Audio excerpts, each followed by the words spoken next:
oggi, oppure possiamo dire ieri, siccome lo pubblico il 2, è uscito Svelatimo di Pokémon Sole e Luna. E Pokémon Luna, ora dobbiamo andarli a vedere.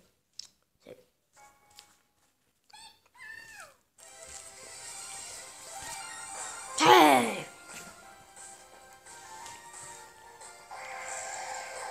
Allora,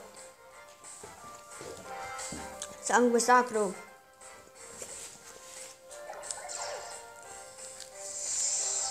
Questo Pokémon ha l'abilità di elettrogenesi.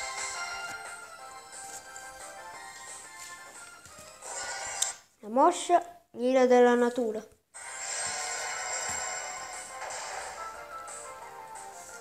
Oh, ci sono anche l'evoluzione di Grubbin, bellissimo. Cosa? C'è la bug? C'è la bug. Ah, anche un'altra evoluzione, Big Bolt, bellissimo. Comandi con Poppio.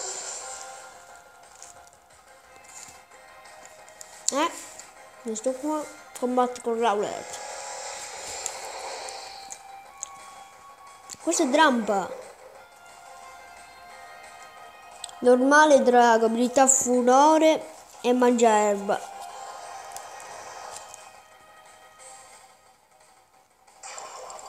Bansushi, Brucis, meglio Splash, guarda.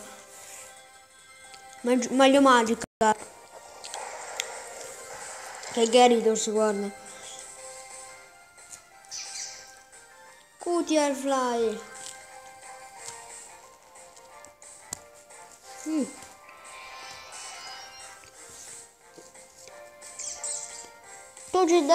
Toge de Maul.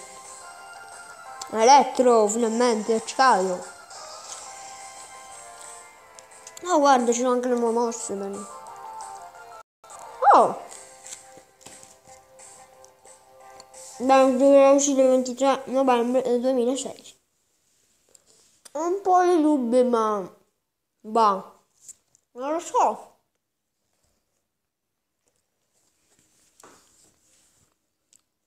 Però non ho capito perché non hanno messo altri Pokémon, il koala e quel cane, perché non l'hanno messo?